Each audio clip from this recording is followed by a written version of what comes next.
안녕하세요. 생생범쇼 진행을 맡은 최승호입니다. 매주 화요일 생생범쇼에서는 문화, 연예 이슈를 짚어보고 분석하는 시간 함께 하는데요. 이 자리에 권상희 문화평론가님 나와 계십니다. 어서 오십시오. 안녕하세요. 반갑습니다. 네, 평론가님. 너무 또 안타까운 사건이 하나 있었는데 홍콩에서 아파트 단지 화재로 대규모 인명 피해가 발생했거든요. 물론 뭐 위로 차원입니다. K-팝 가수와 기획사들이 잇따라서 성금을 좀 전달하면서 피해 복구에 힘을 보태는 훈훈한 선행이 좀 포착은 되고 있거든요. 네, 그렇습니다. 빅히트 뮤직을 포함해서 하이브 산하 6개 레이블이 이 희망브릿지 전국제 구호협회에 5억 원 기부했다는 소식 전해지고요. 또 이 외에도 YG, 또 JYP, SM 이렇게 대형 기획사들이 기부 소식을 계속해서 이어오고 있습니다. 그리고 가수 지드래곤 역시 이번 참사에 기부를 하겠다 이런 목소리를 냈는데요. 홍콩 시민들의 심리적 치유, 심리를 응원하기 위해서 100만 홍콩 달러, 우리 돈으로 약 1억 9천여만 원을 기부하기로 했다는 소식이 전해지기도 했습니다. 예. 이 해당 기부금이 피해자 구조 그리고 복구에 힘쓰는 소방관, 자원봉사자를 위해서 써달라 이렇게 요청을 한 것으로 알려졌는데 K-팝 스타들의 개별적인 지원도 이어지고 있는 상황이고요. 주말에 마마어워즈 보신 분들 계실 거예요. 마마어워즈가 홍콩에서 7년 만에 개최가 됐습니다. 그러니까요. 예. 아주 오랜만에 개최가 된 상황이었기 때문에 상당히 이 무대 화려하게 준비했을 텐데 이번 무대는 그렇지 않았죠. 예. 이 참사에 대한 애도를 표명하기 위한 그런 무대로 진행이 됐습니다. MC를 맡았던 박보검 씨 자체가 블랙 의상을 입었고요. 참여했던 가수들 역시 블랙이나 그레이 컬러의 의상을 입었던 것으로 알려지고 있는데요.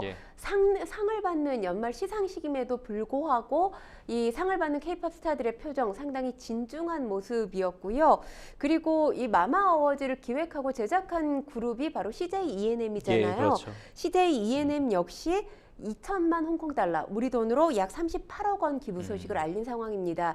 그러니까 우리가 연예인들에게 사회적인 영향력이 있다 이런 얘기 많이 하잖아요. 그 책임감을 실천하는 모습이라는 생각이 들고요. 어려움에 처한 홍콩 시민들을 위한 글로벌 연대의 좋은 본보기라는 생각이 듭니다. 그리고 스타들이 해외에서 벌어진 일이지만 사회적인 이슈에 해결에 기여할 수 있음을 보여준 사례가 아닌가 생각이 됩니다.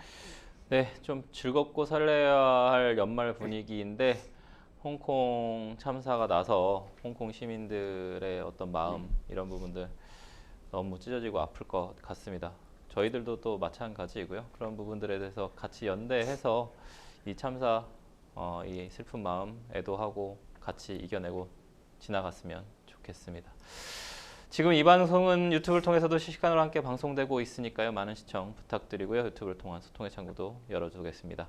방송 중 궁금하신 질문도 올려주시면 저희도 답도 해드릴 테니까요. 많은 참여 바라겠습니다.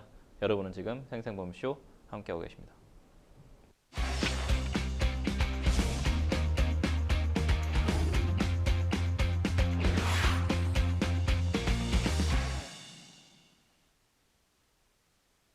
네, 첫 코너는 생생 코멘트입니다. 생생 코멘트는 각 분야에서 화제가 되고 있는 인물들과 이슈를 주제로 그 말을 하게 된 배경과 의미를 다양하게 풀어내는 코너인데요. 매주 화요일은 문화, 연예 분야에서 나온 날렵한 코멘트 분석해 보도록 하겠습니다. 첫 번째 생생 코멘트 누구의 어떤 말인지 보실까요? 중동 구단이었다면 바로 경질했을 것이다. 프로축구 K리그 1의 울산 HD의 베테랑 수비수 정승현 선수가 2025년 시즌 최종전 뒤에 신태용 감독으로부터 울산 선수들이 폭행을 당했다고 좀 폭로를 했거든요. 네, 그렇습니다. 중동 구단이었으면 바로 경질됐을 겁니다. 축구계를 떠나서 어디서도 있어선 안 될 일들이었어요. 이렇게 지난 30일 취재진과 만난 자리에서 정승현 선수가 폭로를 한 거죠. 그렇죠. 정승현 선수, 신 감독의 행동이 요즘 시대에 맞지 않다라는 취지로 이야기를 했고요. 성폭력이든 폭행이든 간에 난 아니라고 생각한다. 라고 본인이 생각할지 몰라도 네. 받는 사람 입장에서 폭행이라고 생각한다면 그게 폭행이다. 이런 그럼요. 취지로 이야기를 했습니다. 본인뿐만 아니라 다른 선수들도 그렇게 생각했을 거라고 이야기를 하고 있는데요. 네. 이 정승현 선수가 폭행을 당했다 이렇게 언급한 사건이 신 감독이 울산에 부임했을 때 선수들과 처음 만나는 자리에서 발생했다는 겁니다. 예. 신 감독은 당시에 정 선수의 뺨을 손바닥으로 쳤는데 예. 애정을 담아서 살짝 쳤다. 이렇게 아. 보기에는 강도가 세 보였다는 게 여러 취재진들의 목소리입니다. 해당 장면을 담은 영상이 신 감독이 지난달 9일이었죠. 성적 부진으로 사실상 경질됐습니다. 예. 그 이후에 인터넷 축구 커뮤니티에 돌았고요. 정승현 선수 그때까지만 해도 말을 아끼고 있었던 상황이었습니다. 이게 또 신 감독의 이미지에는 엄청난 타격이 있을 것 같은데 울산과 신 감독을 둘러싼 논란이 이거만 있는 게 아니라 뭐 어떤 영상이 좀 있다는 것 같습니다. 일단 신 감독이 이 원정길 버스에서 자신의 골프백을 넣고 다녔다라는 거지요. 네. 버스 짐칸에 있는 신 감독의 골프백 사진이 인터넷에 떠돌기도 했습니다. 그런가요? 그리고 신 감독이 경질된 뒤에 한 언론사와의 인터뷰를 가졌는데 예. 이때 이렇게 밝혔어요. 자신은 구단 수뇌부의 바지 감독이나 마찬가지였고 이 구단 선수들 자기 말을 따르지 않았다. 이렇게 주장을 하고 있습니다. 그런데 신 감독이 물러나고 나서 치른 첫 번째 경기에 이 베테랑 공격수죠. 예. 이청용 선수가 예. 신 감독을 겨냥한 것으로 보이는 듯한 이 골프 세리머니를 펼친 적이 있습니다. 이때 네. 여론 울산 선수들에게 상당히 좋지 않은 방향으로 흘렀습니다. 울산 선수들도 그럼 좀 비난을 받고 있는 것처럼 또 좀 보이는 정황인데 정승영 선수는 좀 알려진 것 외에도 선수들이 신 감독으로부터 좀 부당한 대우를 받는 경우가 좀 사례가 좀 많았다, 매우 많았고 파장이 점점 더 커지고 있는 것 같거든요. 지금 사실 이 골프 세레머니가 있은 예. 후에는 선수들의 비난 여론이 많았는데 예. 어제 취재진과의 인터뷰가 기사화되고 나서는 예. 지금 신태용 감독을 향한 비난 세례가 상당히 많은 오히려? 상황입니다. 예. 여론이 완전히 뒤집혔다 예. 이렇게 볼 수 있는 건데요. 예. 일단 뭐 뺨 맞은 거 말고 다른 사건들이 있느냐 취재진이 이렇게 물었더니 예. 정승현 선수가 너무 많아서 생각이 안 난다라고 하면서 여기서 다 얘기하기는 쉽지 않다. 시간이 오래 걸릴 거라고 하면서 솔직하게 말씀드리면 선수들 아주 힘든 상황에 부닥쳐 있다. 이렇게 이야기를 했습니다. 그리고 신 감독이 선수 귀에다 대고 호루라기를 불었다. 이런 소문도 있었다고 해요. 네. 그런데 정승현 선수가 사실이라는 취지로 이야기를 했습니다. 어떻게 얘기했냐면 다 맞는 얘기니까 그 이야기가 나왔겠죠? 예. 이렇게 이야기를 했어요. 사실 논란이 거세게 일었을 때 울산 선수들이 언론을 통해서 그럼 왜 인터뷰하지 않았느냐 이런 또 반문이 있을 수 있어요. 예. 그런데 중요한 건 사실 신태용 감독도 성적이 좋지 않았기 때문에 경질이 된 거잖아요. 예. 강등권에서 허덕이고 있는 상황에서 선수들이 관련 폭로를 꺼내기 쉽지 않았을 것으로 보인다라는 목소리도 나오고 있습니다. 예. 일단 지금 울산의 성적부터 말씀을 드리면 리그 최종전에서 K리그 1 잔류가 결정이 됐습니다. 예. 그러면서 지금 정승현 선수를 비롯해서 선수들이 폭로를 하고 있는 게 아니냐 이런 또 목소리가 나오고 있는데요. 예. 정승현 선수가 울산 유스 출신이에요. 그래서 울산에서 데뷔를 하고 일본 또 아랍에미레이트 이렇게 예.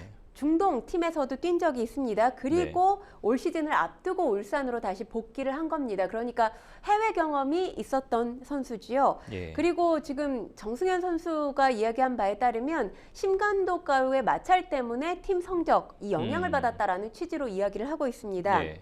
그러니까 사실 선수들이라면 뭐 축구, 시합, 훈련에 집중해야 되는데 이런 것에 집중할 수 없을 만큼 이 외적인 스트레스, 축구 외적인 스트레스가 많았다.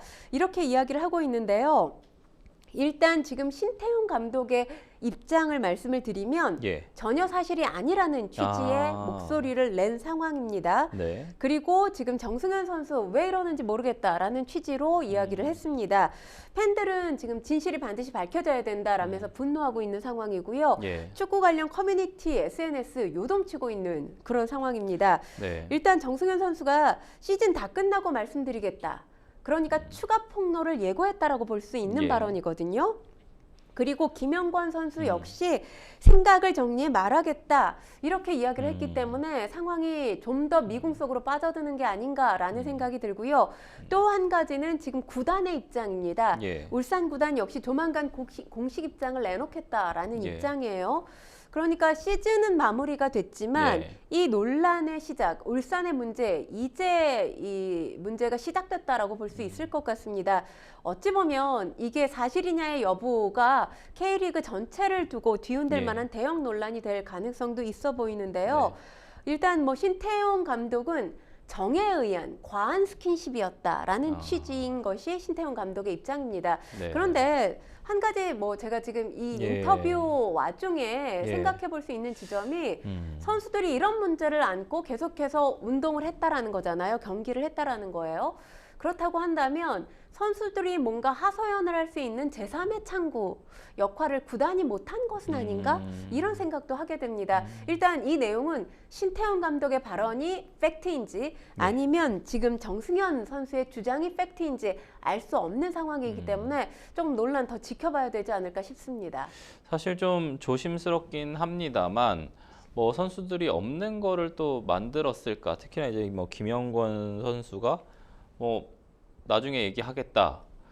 있긴 있는 것 같기도 하고 특히나 이 신태용 감독이 얘기하는 과한 스킨십이었다. 그러면 접촉은 있었다. 그러면 이제 피해자 중심주의적으로 좀 바라봤을 때 상대방은 그것을 폭력으로 느낄 수 있는 어떤 물론 물리적인 접촉이 없더라도 폭력으로 또 느낄 수 있는 부분도 있으니까요. 근데 갈등 상황이 확실히 있었던 거는 분명해 보여요. 그리고 특히나 이제 1부 리그 잔류가 또 확정이 됐기 때문에 또 좋은 상황인데도 불구하고 선수들 스스로도 그다음에 뭐 구단도 마찬가지지만 지금 뭔가 정상적이지는 않은 것 같거든요. 근데 이제 저는 또 얘기 좀 하고 싶은 게 체육계의 어떤 폭력 행위, 특히나 이제 가해자 피해자, 특히나 감독들에게 어떤 문제 제기를 할 수 없는 그런 뭐라 그럴까요? 이거 좀 억압적인 상황?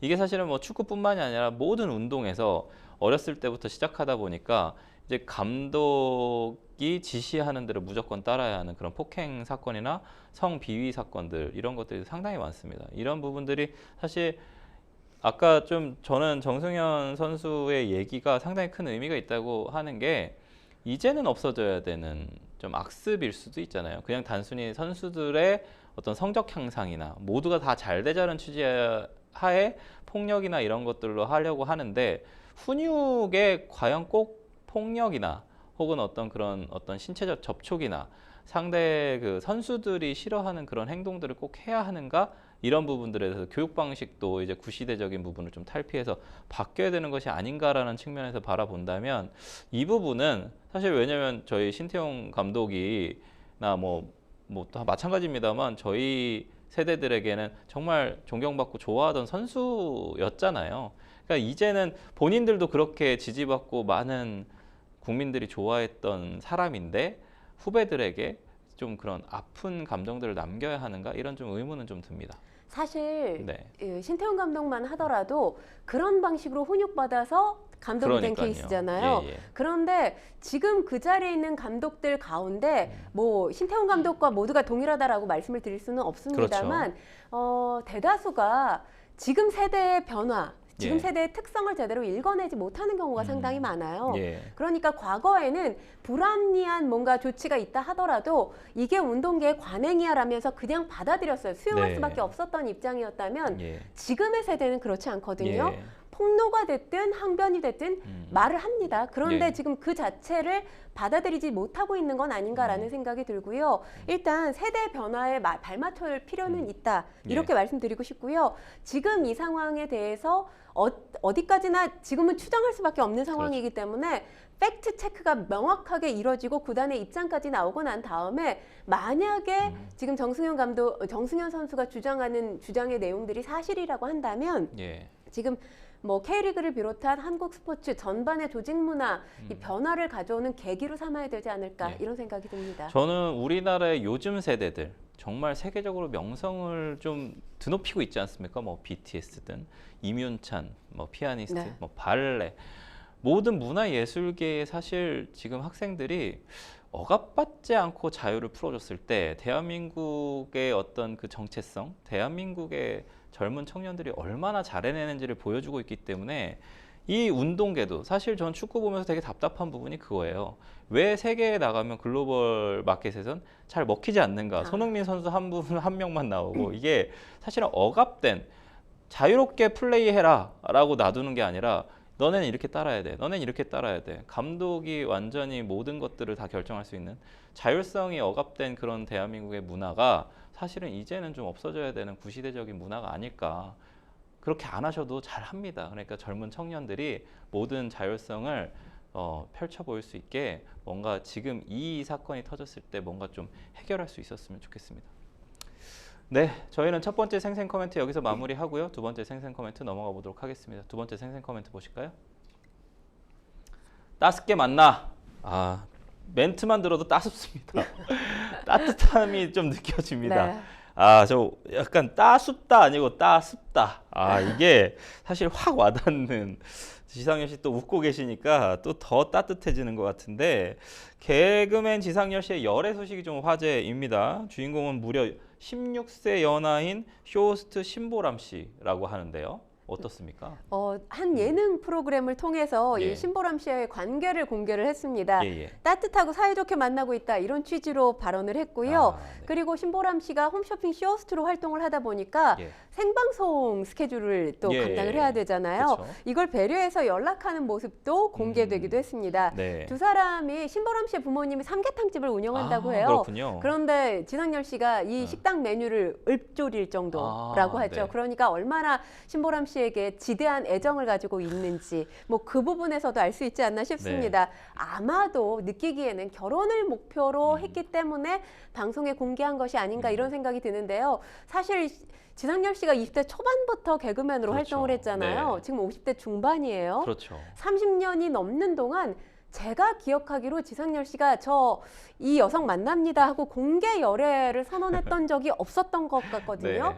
그러다 보면 지금 아무래도 그런 상황이다 보니까 결혼을 염두에 둔 것은 아닌가 이런 생각이 듭니다. 지상렬 씨가 정말 유쾌하고, 사실 이제 같이 나오는 개그맨들이 자기를 공격하고 좀 비하를 해도 유쾌하게 하고 또 넘어가는 부분들이 있고, 방금 또 얘기하셨지만 30년 동안 네. 연애 프로그램은 정말 많이 나온 것 같아요. 맞아요. 뭐 네. 이렇게 뭐 말을 할 수는 없지만 여러 매칭 프로그램들 정말 많이 나와서 활약을 많이 했지 네. 않았습니까? 두 사람이 좀 이 만나게 된 계기가 한 예능 방송에서 좀 처음 만났다는 얘기가 있던데 뭔가요? 그래서 저도 놀라웠는데 예. 지금 변호사님께서 말씀을 해주셨지만 네. 여러 예능 프로그램에서 다양한 맞아요. 출연자를 만났어요. 맞아요. 일반인 출연자도 만나고 또 연예인 출연자도 네, 만났습니다. 맞습니다. 네. 그런데 단 한 번도 열애설이 났던 적이 없는데 연애를 이번은- 그렇게 하고 싶어 했는데 네. 열애설이 안 났단 말이에요. 이번엔 달랐죠. 예. 지난 8월이었습니다. 예. 이 해당 방송 예능 프로그램에서 예. 개그맨 염경환 씨가 지상렬 씨의 또 절친이잖아요. 그렇죠. 예, 고등학교 때부터 예, 우정을 예. 다져온 예. 그런 친구예요. 예. 그리고 요즘 쇼호스트로 제 2막을 아. 아주 화려하게 예. 네, 성공적으로 살아내고 있죠. 예, 예. 염경환 씨가 소개를 해서 신보람 씨와 소개팅하는 장면이 그려졌고요. 아, 네. 사실 저도 그 장면을 봤는데 그때만 하더라도 지상렬 씨의 스케줄의 일환인가 보다. 아, 이렇게 생각을 네. 했는데 그 사이에 사랑이 싹튼 것 같습니다. 아, 그렇군요.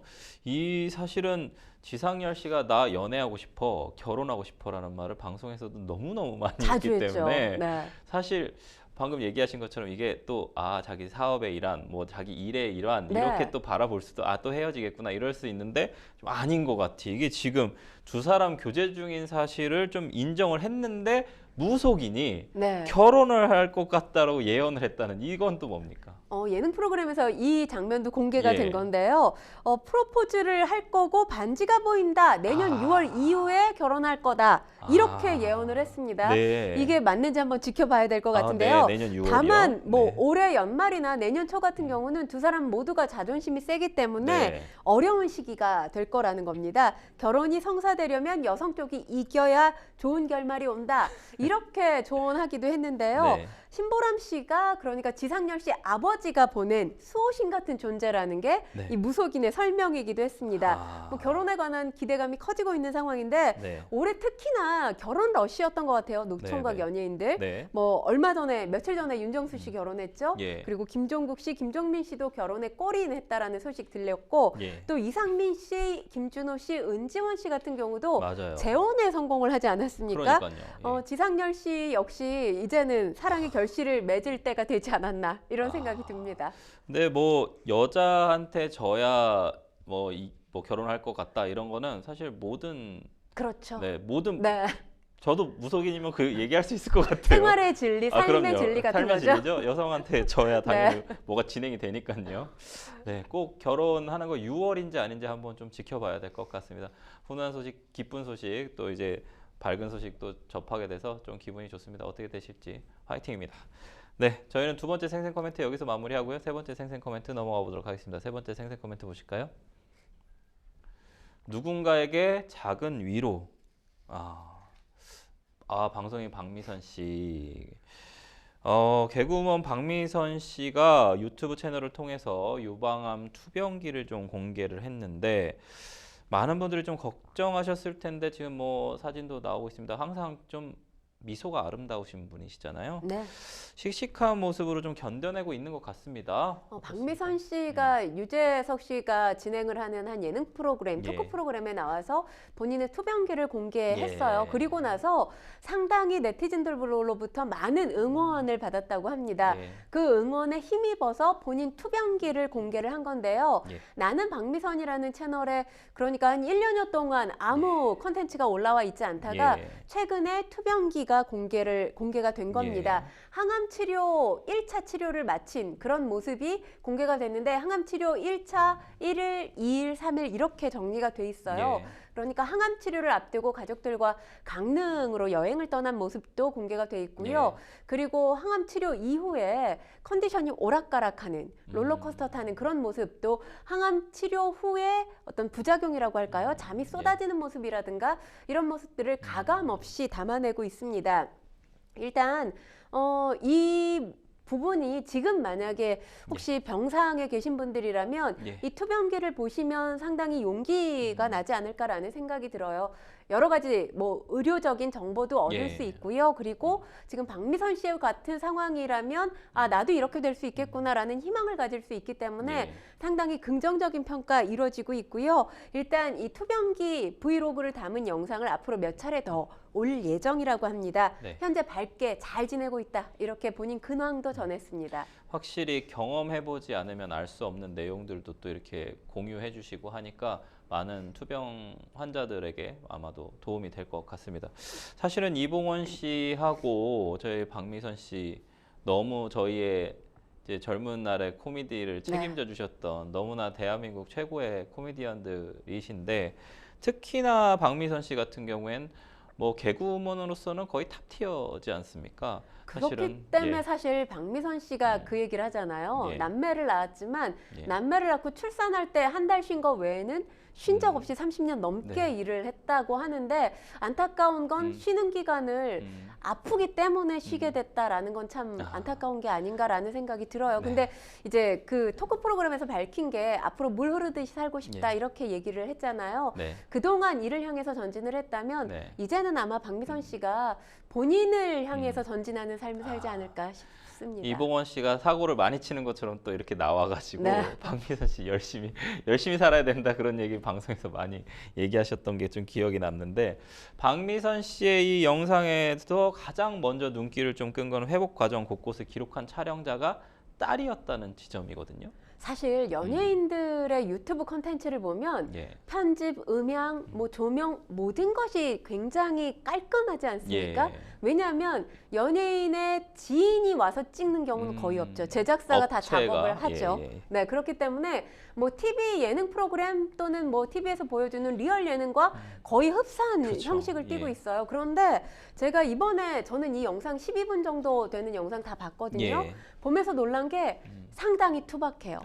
보통 내가 자체 제작한 브이로그 같은 그런 느낌을 받게 되거든요. 예. 근데 그 주인공이 바로 딸이었다는 겁니다. 그래서 영상을 보면 딸의 목소리가 계속해서 나와요. 예. 엄마 괜찮아? 아니면 엄마 오늘 컨디션은 어때? 예. 계속 이런 이야기가 나오고 있거든요. 그러니까 박미선 씨가 아팠던 시간, 지난해 크리스마스 이브에 수술을 했다고 해요. 예. 그리고 투병 생활을 하는 와중에 예. 딸이 얼만큼 큰 역할을 했는지를 이 영상만 봐도 알 수 있는 상황이고요. 박미선 씨도 계속 설명을 해요. 딸이랑 나와서 산책하고 있다.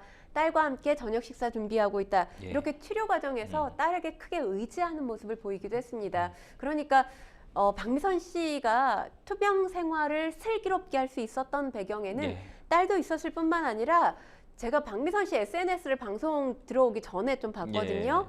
일본으로 가족들이 여행을 갔더라고요. 아, 네. 그런데 가족들이 4명이 모두 다 모자를 쓰고 있어요.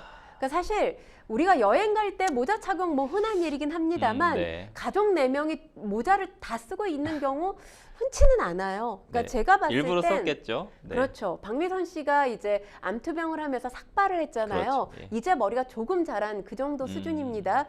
머리가 짧아진 박미선 씨를 배려하는 가족들의 모습이 아닌가 이렇게 읽혔습니다. 가족들의 사랑이 느껴지는 사진인데 박미선 씨가 유방암 투병기를 올린 부분에 대해서 좀 많은 이들에게 깊은 울림을 좀 주고 있습니다. 그렇죠? 일단 사실 스타들은 늘 좋은 모습만 보여주려고 그렇죠. 하잖아요. 예. 그래서 투병하던 시절에는 아예 본인 목소리를 내지 않는 경우가 많아요. 예. 그러다가 주변에 의해서 아프다더라 이런 게 기사화되기도 하죠. 그렇죠. 그러니까 박미선 씨 같은 경우도 지난 8월에 유방암 투병 중이다 이런 목소리가 전해졌을 때 소속사에서도 정확하게 병명을 얘기하지 않았습니다. 그런 만큼 본인이 아프다는 사실을 밖으로 내기가 쉽지 않았을 텐데 특히 이 예능 프로그램 출연할 때 이 머리가 짧아서 상당히 고민했다고 하잖아요. 그만큼 용기를 가지고 본인 아픈 모습을 보여줬고 그리고 그 이후에는 이 투병기는 정말 더 리얼한 모습들이 담겨져 있거든요. 예. 환자복 입고 굉장히 잠이 쏟아져서 졸고 있는 모습 이런 것들이 다 담겨져 있어요. 가감 없이 내놨다는 것 자체가 아마도 대중에게는 상당히 진솔한 모습으로 다가오지 않나라는 생각이 들고요. 이 상황에서 아픈 분들이야말로 더욱더 공감하면서 이 영상 자체가 큰 위로가 되지 않을까 이런 생각도 합니다. 박미선 씨 유튜브를 보면서 많은 분들과 함께 웃을 수 있었으면 좋겠고요. 박미선 씨의 완쾌를 기대하면서 빨리 돌아오셔서 또 저희가 다 웃을 수 있는 그런 모습들 계속 지켜볼 수 있었으면 좋겠습니다. 응원하도록 하겠습니다. 화이팅입니다. 지금까지 생생 코멘트 만나봤고요. 저희는 뉴스픽스로 다시 돌아오도록 하겠습니다. 여러분은 지금 생생보물쇼 함께하고 계십니다.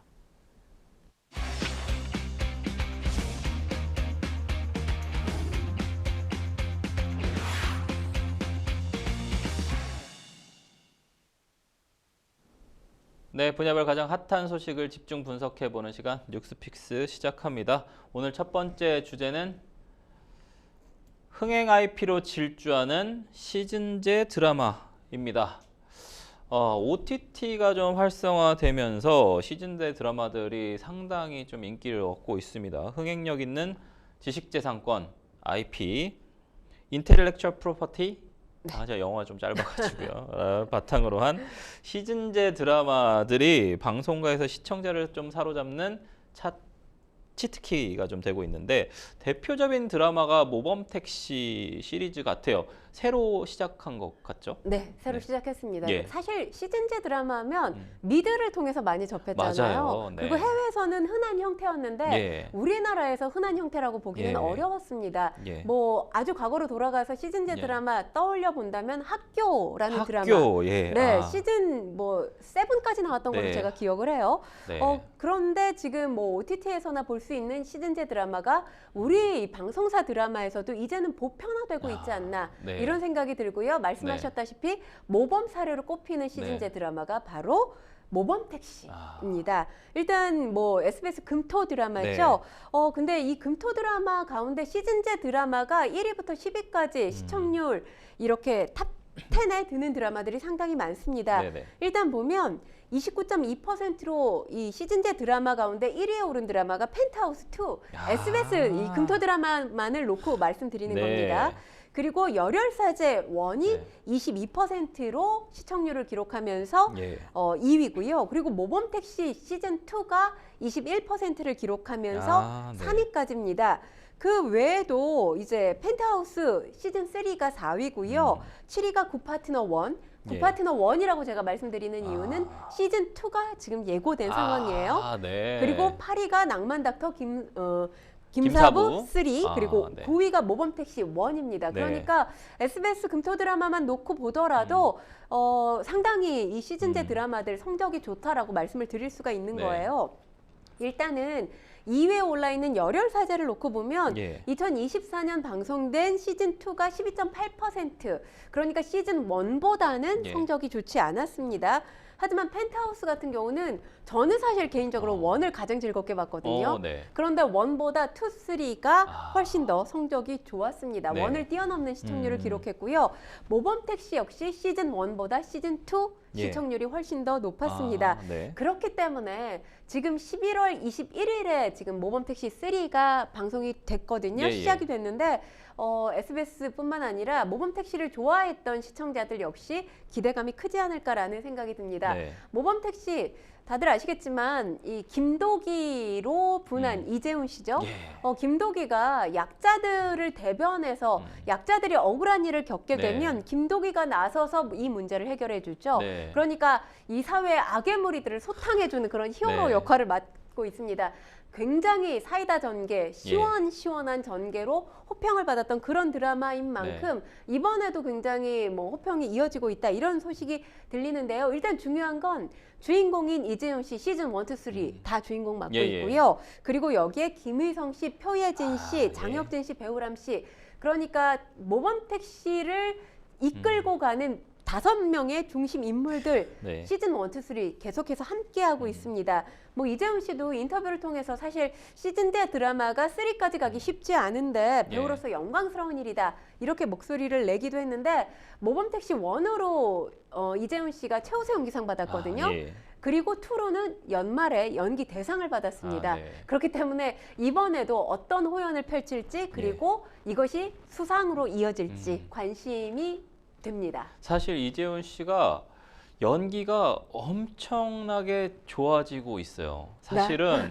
제가 최근에 이제 소주전쟁이라는 또 영화인가요? 그거 봤는데 이재훈 씨 정말 매력이 다양하더라고요. 춤도 굉장히 잘 추죠. 예, 모범택시도 상당히 매력적인데 이재훈 씨의 최근 작품들을 보면 너무너무 연기를 잘해서 정말 좀 소름 돋는 약간 그런 느낌도 좀 느껴지고 시즌제 드라마들 사실 엄청 성공을 많이 하는 것 같아요. 아까 뭐 말씀하시지 않았지만 슬기로운 의사생활 이런 부분들도 사실은 되게 시즌제로 많이 하면서 조금 많이 또 이렇게 됐지 않습니까?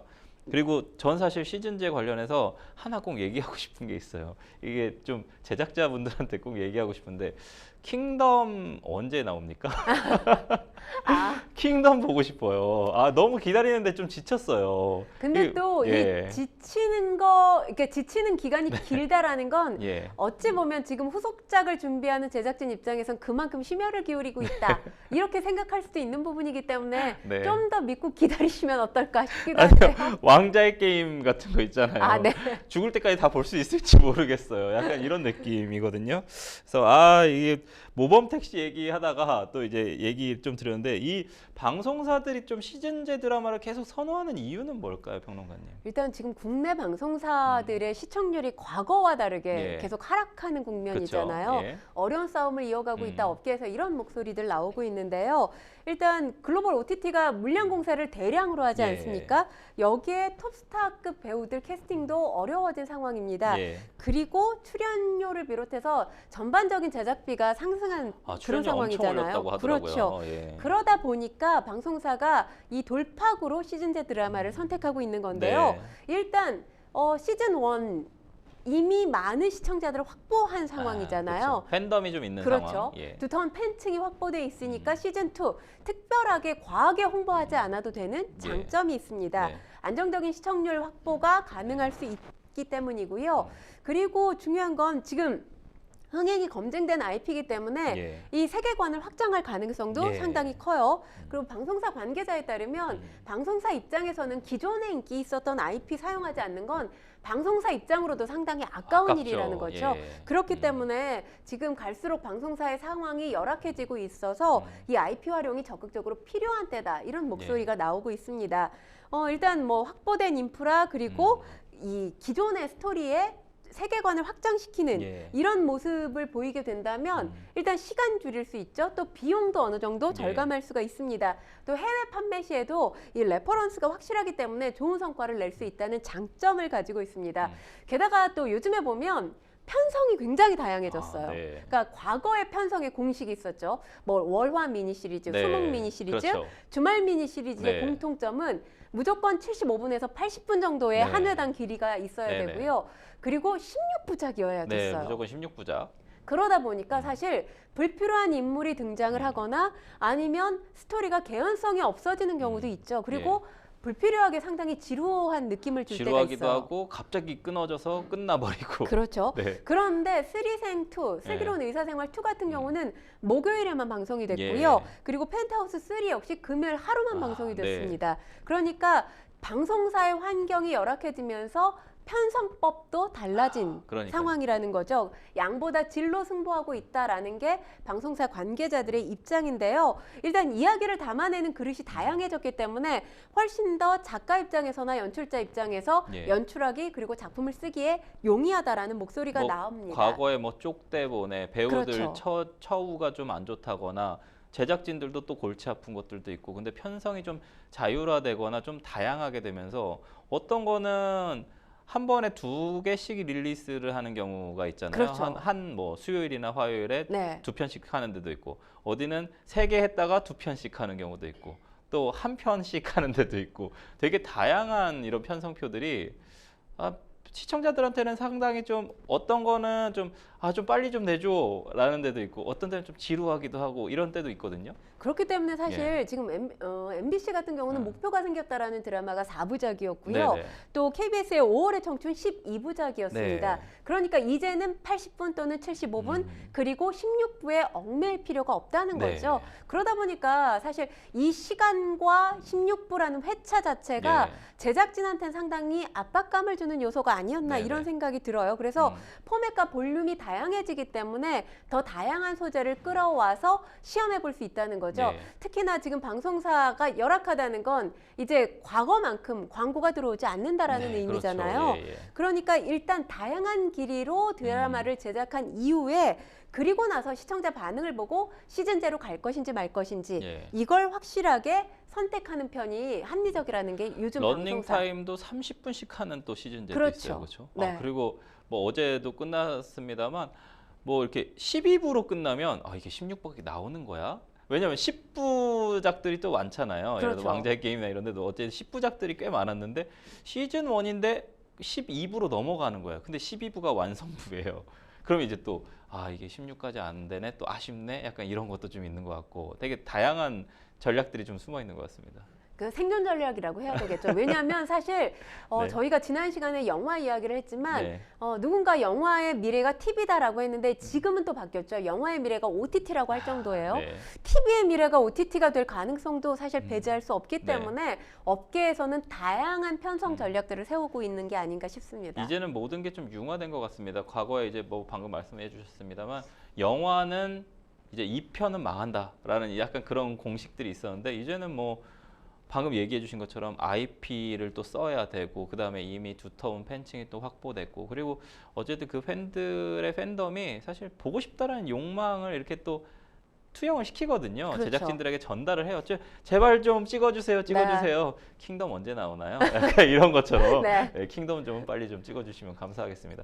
어쨌든 이런 것처럼 좀 궁금해하는 드라마들이 상당히 많아졌는데 이 중에 하나가 사실 김혜수 씨 나오던 시그널이거든요. 네. 시그널 시즌 2 공개 예정인데 뜨겁습니다. 이거 어떻게 보십니까? 과거에서 온 무전을 통해서 미제 사건을 해결한다. 네. 굉장히 이 소재 자체가 상상 못했던 소재. 너무 재밌었습니다. 그렇죠. 이 세계관으로 웰메이드라는 찬사를 예. 받았던 게 2016년 시그널 시즌 1이었어요. 예.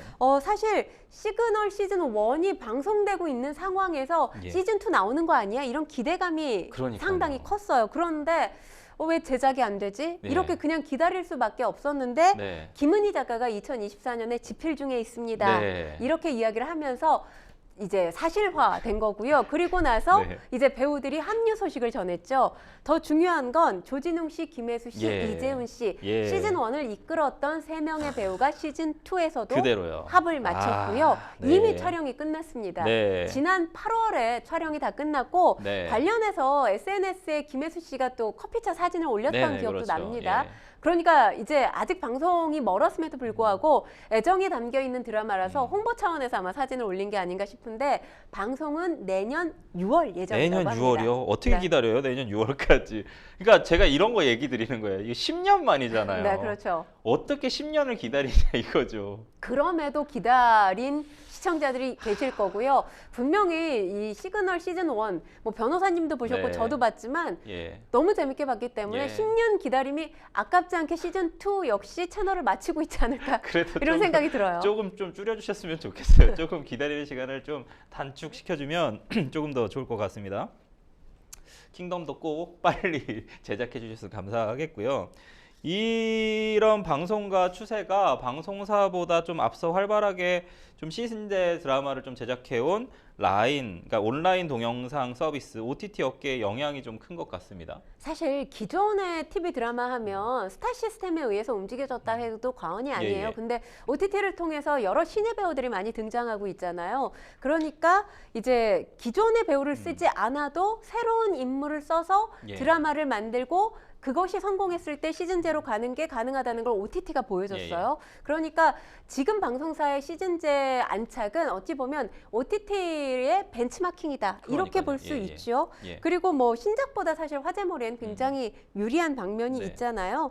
그러면서 지금 또 다른 플랫폼에 없는 이 오리지널 IP를 활용한 시즌제 드라마 같은 경우는 OTT 신규 구독자 유입에도 굉장히 도움이 되고 있습니다. 예. 지금 뭐 OTT를 예를 들자면 일단은 지금 우리 학교는 같은 경우 사실 유명한 배우들이 안 나왔잖아요. 예, 예. 그런데도 엄청나게 흥행을 거뒀어요. 목표 지금 내년을 공개할 예, 예. 목표로 시즌 2 제작되고 있다고 하는데요. 예. 지금 OTT에 대한 벤치마킹 앞으로도 계속되지 않을까라는 생각이 듭니다. 앞으로 시즌제 드라마들 좀 많이 활성화돼서 좀 많은 다양성이 좀 확보될 수 있었으면 좋겠고요. 저희는 첫 번째 뉴스픽스는 여기서 마무리하도록 하겠습니다. 두 번째 뉴스픽스 주제 함께 보실까요? 남일 같지 않은 김 부장 이야기. 이 김 부장 이야기 하면 또 알아들으시는 분도 계시고 모르시는 시청자분들도 계실 것 같은데 JTBC에서 방송했죠. 서울 자가의 대기업 다니는 김 부장 이야기. 이게 또 막을 내렸어요. 일요일 날 막을 내렸는데 네. 방영 내내 화제였고요. 사실 어떤 분은 나 서울에 자가 없는데 라면서 조금 박탈감을 느끼시는 분도 계셨지만 사실상 내용에 들어가 보면 자가가 있긴 있으나 약간 하우스푸어 느낌도 좀 네. 있고 약간 좀 짠한 느낌들도 좀 있고 생존 치열하게 살아가는 생존기 같은 느낌도 좀 있었어요. 이 흥행 이유 좀 평론가님 어떻게 뭐라고 보십니까? 일단 지금 이 서울 자가의 대기업 다니는 김 부장 이야기 딱 40, 50대 중년 예. 남성이 그려지는 제목이에요. 네. 그리고 제목만 봐도 어떤 느낌으로 예. 이야기가 서사가 진행될지가 보이지 않습니까? 네. 근데 사실 우리가 드라마를 봤을 때 판타지 이야기엔 공감하기가 어려워요. 그렇죠. 미생이 인기 있었던 이유가 맞습니다. 정확합니다. 직장인들의 애환을 그렸기 네. 때문이거든요. 미생의 미래 버전이 지금 김 부장 그런 것 이야기라는 같아요. 목소리가 예. 나와요. 네. 그러니까 아침 저녁으로 출퇴근하는 모든 직장인들의 모습이에요. 그러다 네. 보니 공감력이 있을 수밖에 없고요. 예. 그리고 여기에 뭐 이제 주인공인 류승용 씨뿐만 아니라 모든 예. 배우들의 연기력이 탁월했을 예. 뿐만 아니라 또 가족의 모습이 그려지잖아요. 그렇죠. 네. 오랜만에 또 명세빈 씨 볼 수 있었고요. 네, 명세빈 씨가 과거에 청초한 모습이 아닌 이제 김 부장의 아내로 나오잖아요. 네. 그 모습도 색달랐고 그 네. 케미도 굉장히 잘 어울렸다라는 생각이 들어요. 네. 그러니까 그런 부분들, 그러니까 우리가 흔히 볼 수 있는 나의 부모님, 나의 이웃, 나의 동료 예. 그런 얘기였기 때문에 이 공감력 만렙을 통해서 시청률도 잘 나온 것이 아닌가, 호평받았던 것이 아닌가 싶습니다. 드라마의 김 부장 이야기의 원작 소설을 쓴 송이구 작가에게도 좀 이목이 집중이 됐거든요. 네, 그렇습니다. 송이구 작가, 저는 사실 작가로 알고 있으면서 이분이 유튜브 채널을 운영을 하고 있잖아요. 유튜브를 가끔 들어가서 보거든요. 네. 부동산 관련 조언을 맞아요, 상당히 맞아요. 많이 해줍니다. 네, 지금도 산적처럼 생기셔가지고. 네, 문화센터에서 관련 또 강의를 하고 있다라고 네, 얘기를 네. 하는데 네. 본인 이야기가 투영된 작품이에요. 이 김 부장 이야기가. 네. 지금은 작가, 전업 작가로서의 삶을 살고 있지만 14년 동안 회사 생활을 했다고 해요. 네. 그리고 그런데 중요한 건 김 부장의 모습과 송이구 작가의 모습이 일치하는 게 아니라 이 김 부장 이야기에서 볼 수 있었던 캐릭터, 예. 송과장 캐릭터, 예. 신동원 씨가 연기한 캐릭터죠. 아. 이 캐릭터가 본인의 모습, 본인의 페르소나 같은 인물이라고 이야기를 하고 있습니다. 조용히, 그렇죠. 묵묵히. 그리고 경제적인 독립이 다 되어 있는 아. 상태. 회사는 나의 루틴을 위해서 다닌다. 사실 이런 경우가 흔치 않아요. 흔치 않죠. 사실 직장 생활하는 게 굉장히 네. 어려운 일인데도 참고 하는 이유는 맞아요. 루틴 때문이 아니라 생계 때문에 그렇죠. 하는 생계 거잖아요. 때문에 하는 거죠. 우리 네. 가족들의 생계를 위해서. 네, 그렇습니다. 그런데 지금 이 이야기를 왜 쓰게 됐냐 하면 예. 네이버 블로그에 올리기 시작을 했다고 해요. 예. 본인이 직장 생활을 하고 있을 때 신입사원을 잘 뽑지 않았던 상황이어서 70~80%가량이 40, 50대 이제 중견 직원들이 많았다라는 거죠. 그분들의 하소연이 내가 이 회사에서 나가면 뭐 먹고 살지? 네. 거기서 출발을 하게 됐다고 합니다. 그러니까 네이버 블로그에 소소한 나의 일상, 내 주변 사람들의 이야기를 썼던 게 예. 지금은 엄청난 IP, 지적재산권이 됐다라는 거죠. 델롬델이라는 약간 생각이 드는 게 송이구 작가는 기업 다닐 때는 자기는 그런 사람이 아니었는데 네. 다른 사람들의 이야기를 썼더니 이렇게 된 거잖아요. 그렇죠. 본인 또 이야기는 아닌 거죠. 성견지명이 또 좀 있는 거네요. 네. 근데 저는 사실 이 드라마를 보면서 우리 류승룡 씨의 연기와 또 이제 도부장으로 나오는 이신기 씨 연기에 네. 상당히 둘 다 영업 1부장, 영업 2부장 이렇게 둘이 나오지 않습니까? 네. 치열한 경쟁. 도부장은 뭔가 이렇게 이신기 배우는 또 류승룡 씨를 띄워주면서 사실 뒤로는 또 딴 생각을 하고 있고 결국 뭐 상무도 이제 또 이렇게 뒤통수를 치고 이런 부분이 좀 있는데 그래서 사실 네. 김 부장 이야기를 우리가 그렇게 네. 얘기하잖아요. 40, 50대 중년 남성의 비애를 그리고 있다 포함해서 예. 우리 사회의 치열한 경쟁 사회의 이면을 그리고 있다. 이런 네. 이야기도 나옵니다. 네. 그런 차원에서 공감력이 크지 않았나 싶어요. 이신기 배우의 마지막 대사가 너무 좀 마음에 와닿는 게 사실 류승룡 씨가 되게 힘든 상황, 세차 일을 하는 네. 상황인데 이신기 배우가 선배님 제가 왜 상무에 떨어졌을까요? 왜 떨어졌을까요? 자기만 생각하면서 끝까지 그 질문을 하다가 류승룡 배우가 잘 마무리하고 가니까 내가 졌어. 네. 라는 그 멘트가 나오거든요. 사실 원작에는 이런 내용이 아니었다고 하더라고요. 이신기 배우의. 그러니까 원작 소설하고 지금 드라마화 됐을 때 좀 다른 것도 있다고 네. 해요. 왜냐하면 이 지금 드라마에서 봤을 때 차를 굉장히 남자들 중요시 생각하잖아요. 예를 들자면 내 차가 내 상사 차보다 좋아서는 안 되는 그런 나름의 맞아요. 불문율이 네, 있잖아요. 있죠. 그러니까 회사마다. 송 과장의 차가 네. 지하철 첫 차라고 하잖아요. 그렇죠. 그런데 이건 드라마에서는 그려지지 않은 네. 소설에 있는. 심지어 차 네. 내용이 나옵니다. 그 과장 얘기에서 송 과장이 BMW는 제가 따로 타고 다니는 그러니까요. 차라고 또 내용이 나오죠. 시청자들에게 좀 이 진심 어린 위로와 응원을 보낸 드라마 김 부장 이야기인데요. 평론가님께서도 일상에 좀 지쳐있는 시청자들을 위한 좀 위로의 한 말씀 해주시겠습니까? 사실 송이구 작가가 예. 한 라디오 프로그램에 출연해서 그런 얘기를 했어요. 예. 직장 생활에서 배우는 게 많고 또 거기서 종잣돈이든 생활비든 이런 것들을 벌 수 있기 때문에 상당히 중요하다. 그런데 요즘 세대들은 그런 걸 간과하는 것 같다라는 취지로 목소리를 냈습니다. 예. 그러니까 요즘에는 요즘에는 사실 월급 모아서 내 집 마련하는 건 불가능해졌잖아요. 그렇죠. 예. 그러다 보니까 뭔가 주식이라든지 재테크에 자꾸 눈을 돌리는데 예. 이 하루하루가 소중하다라는 취지의 이야기를 했거든요. 네. 저도 거기에 상당히 공감을 합니다. 예. 재테크도 물론 중요하지만 내가 열어가는 아침부터 저녁, 밤까지의 삶, 그 하루하루의 삶이 누구에게나 소중하다는 사실 다시 한번 아셨으면 좋겠고요. 네. 이 하루하루를 잘 버텨내고 있는 나한테 좀 토닥토닥 해주셨으면 그런 시간을 좀 가지셨으면 좋겠습니다. 이 따뜻한 토닥토닥을 받고 또 사회초년생들한테도 한 말씀 해주시죠. 여기 이 방송에서 송이구 작가가 사회초년생들한테 보낸 메시지도 있다고 그래요. 보통의 경우 이제 그렇게 생각을 해요. 요즘에는 1년에서 3년을 버티기 어렵다고 해요. 네. 회사 생활을. 그러다 보니까 신입사원은 잘 안 뽑고 경력사원 뽑는다고 하잖아요. 1년에서 3년 남이 버티지 못한 걸 버틸 때 더 올라설 수 있다는 말씀도 드리고 싶습니다. 버텨라. 뭔가 또 끝이 버텨라인 것 같아서 김 부장 이야기 또 반복하는 것 같습니다. 어쨌든 모든 분들과 함께하는 또 법률 방송 되겠습니다. 모두 화이팅입니다. 젊은 청년들 힘내십시오. 생방송 생생법률쇼 어느새 마칠 시간입니다. 오늘 함께해 주신 권성희 평론가님 고맙습니다. 고맙습니다. 방송이 끝나도 상담 접수는 계속되니까요. 변호사들에게 무료 법률 상담 받고 싶으신 분들은 평일 오전 9시부터 오후 6시까지 02557-8295번으로 상담 문의 주시거나 법률방송 홈페이지 법률상담 게시판 또는 아래 하단에 나가고 있는 이메일 카카오톡으로도 문의 받고 있습니다. 생생법률쇼 오늘 이만 인사드리도록 하겠습니다. 시청해주신 시청자 여러분 고맙습니다.